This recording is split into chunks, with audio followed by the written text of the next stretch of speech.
Hello and good morning to you all. Today is Friday, the 29th of May, 2020, episode 75. All right. Lots to do today, as always. Today is Learn About Composting Day. Composting is something I've considered doing, but haven't actually bit the bullet to do it. So if any of you are composters and have suggestions, please let me know. And it goes pretty well with yesterday's mug, talking about reusing things and reusing tea, and it's compostable and you can use it for your roses. If you didn't get to see yesterday's episode, that's on me. It was posted at 9:30 at night.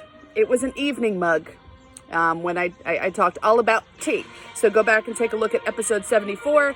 The thumbnail, if you're looking on YouTube, has Tom's face, so look for that. Today is the International Day of United Nations Peacekeepers.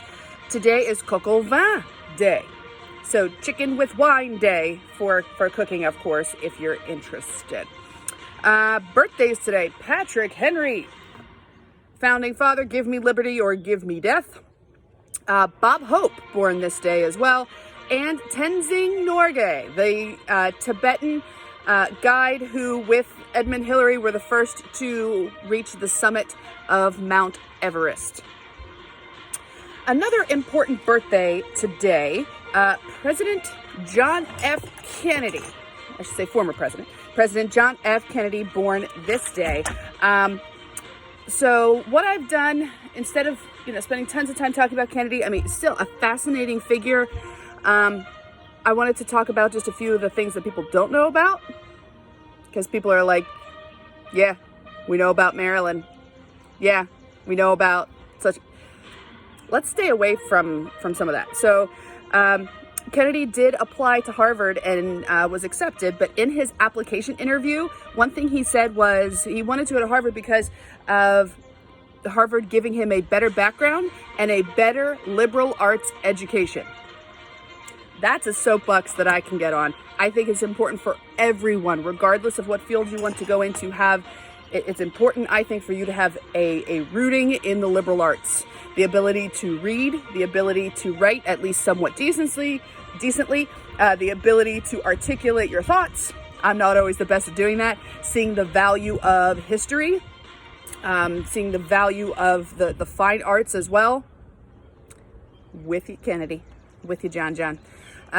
I did read, one of my first years of teaching, we had SSR, designated time throughout the week for us to just sit and read. And I did read Profiles in Courage that Kennedy wrote when he was in the Senate, and was released in 1956. And it profiled 8 different senators and some of their profiles in courage, taking at times extreme steps for fighting the good fight. He did win the Pulitzer Prize for the biography in 57, even though the text wasn't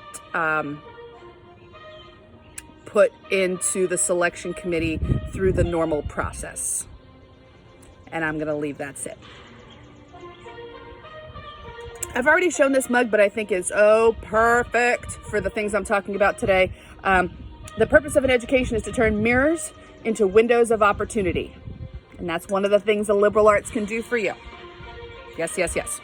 Also, happy birthday today to Danny Elfman, composer. Please, if you're a Simpsons fan, you have to thank Danny Elfman for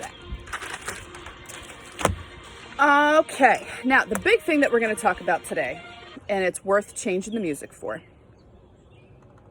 because I really didn't realize there was this much to it. Today is paperclip day. I attempted to draw paperclips. Remember, I have some anxiety over drawing. I tried. Not too bad. As a teacher, school supplies make us happy. You have the old school clips that are handed down from teachers who've retired. You have color paper clips. You have paper clamps, some of which you label with Sharpie so you know what class it is for. But this gem, what a gem, this is what we are talking about. So, interesting story. A gentleman named Samuel B. Fay in 1867 has a bent wire fastener contraption. Paper was invented in China. China's going to have it a long time before Europe and the rest of the world. But as we hit this industrialized society, we have invoices and we have all sorts of paper, and it's hard keeping track of things. So we need something. Whether some people used wax, some poked a hole in the paper and put ribbon through it. My coworker Tim, he can just do like a pull and a twist or this thing and make his own paper clip just by using the paper itself. So there was that. However, another account of the invention of the paperclip goes to Norwegian inventor Johan Voller in 1889. It did not look like this, but a bent wire contraption to fasten papers together. At the time, Norway did not have any patent laws. He did get one in 1899 from Germany. However, historians are saying that Johan Voller had no idea that Samuel B. Fay had already done this and had already patented it. So a little bit of conflict there. So the Norwegians do hold tight to credit for the paperclip. The Gem Manufacturing Limited in the UK started to manufacture this double-oiled oval. Hold on, I haven't had enough coffee yet this morning. The double oval design that we are so familiar with, and definitely mass producing those. This design was never patented. So just a reminder, we could call it our word of the day if you'd like, patent. Patent. In order to get a patent, you fill out a whole bunch of paperwork that it is your intellectual property, your creative design, and for a period of time it is yours. That patent, when it runs out, free to go for everybody. So think about the ShamWow. Patent pending. So the ShamWow, and after a certain while you start to get the Shammy and the Super Shammy and the ShamWoo and all these other knockoffs. Okay, so that's a little bit about the patent process. That's usually for something physical, some sort of object or some sort of invention. If you're talking about intellectual on property as far as the arts go, then you're talking about copyright, which has different sets of laws to it. So what I found incredibly fascinating was, again, Norway holding tight to this, like, this is one of our cool things that one of our cool people did. Woo! I don't know how to say that in Norwegian, nor am I going to try. But during the German occupation of Norway during World War II, it was forbidden to wear any images of the king or any types of protest, buttons or whatever. So what the people would do would be wearing paper clips. Put the pink one on. Okay, just this kind of little bit of a symbol there, and also saying we're binding together, we're supporting each other against this tyranny. So that's just going to stay there.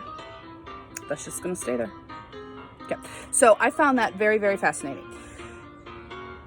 Then I was like, how in the world am I going to connect the paperclip to my co-host? How am I going to do it for my daily dose of Hanks? There has to be a way. And I was like, oh, well, he was in the film The Post, and that's a newspaper thing, and that could connect it to the patents. I got something better. So thank you, Google, for helping me find this. A documentary was made in 2003, 2004 called Paperclips. It was about a school in a very rural area. I believe it was Tennessee. The whole area, 1,600 residents, 97% were Caucasians. School population of 425. No Jewish students. Their physical location in Whitwell. Let me double check that that's Tennessee, because I don't want to misinform you, because it is just so interesting. Whitwell, I'm assuming Tennessee. Yes. 40 miles away from the location of the Scopes monkey trial in the 1920s. 100 miles away from what's considered the founding location of the Ku Klux Klan. So two teachers, they were working together, being like, how can we teach about the Holocaust to these students with very narrow worldviews and limited context. So they developed a project called the Paperclip Project. And it stemmed from a student question as they were starting to study the Holocaust, saying about 6 million Jews were killed during the Holocaust. And a student saying, how much is 6 million? Because it's really easy for us to use big numbers but not be able to process it. Like when I'm teaching, if something is 1,000 or 10,000, I say, all right. And those of you who are my students, you're going to be nodding your head at this because you're like, yeah, she does this. Imagine we're at a pep rally in the gym and everybody actually shows up to school and no one leaves early for internships and all the teachers are there and the custodians and the cafeteria staff and the secretaries, everybody's in the gym. That's about 1,000 people. If everybody's there, about 1,000 people. So if it's 10,000, visualize yourself looking around the gym, 10 of those full of people. Trying to make something out of numbers and statistics is something really important that social studies teachers should do. Okay. Anyway, so what this class started to do after this kid said, what does 6 million look like? They started to collect paper clips. Paper clips. One representing one person. So they reached out to their community. It started to gain some steam. People from all over the world were sending them letters with a paperclip. Survivors' families were sending, this represents my grandfather. This represents my aunt. And guess who decided to participate and send his own paperclip to the Paperclip Project? Tom Hanks. So I think that's one of the important things about someone with celebrity status. They have the ability to share things with other people. I never would have known about the Paperclip Project, and I've been teaching about the Holocaust for 12 years. I never would have known about the Paperclip Project had it not been for me Googling Tom Hanks. So this is definitely going to be incorporated into my practice. I'm not saying that we're going to be collecting paper clips, but at least bringing it up. So down in the description, I did put a link to the trailer for the documentary, just in case you'd like to see that. Okay. And I do want to give a shout out to the gem paperclip for its ability to be unwound and used for so many other things. I use this as hooks for different things in my classroom. Certain electronics have the teeny, itty bitty little reset button. You just got to. So multifunctional. Thank you. Thank you to Johan Voller. Thank you to Samuel B. Fay. Thank you to the Gem Manufacturing Limited. All right. So today's mug, I'm breaking with tradition. The picture of the mug is actually one that's available on Amazon. I'm not paid by Amazon or anything. I just saw it and I went, hoo-hoo-hoo. So it's a mug that has 4 paper clips and they kind of look like little people. I don't know if you remember Microsoft Word had the little clippy guy, that a little icon that helps you learn how to use Microsoft Word. But anyway, so it's Monday, Tuesday, Wednesday, Thursday. The last one has a Post-it note over his mouth that makes it a smiley face because everybody else is frowning. Little paper clip. So you can imagine 2 eyeballs right here, and then that's a frowny face. Take a look at the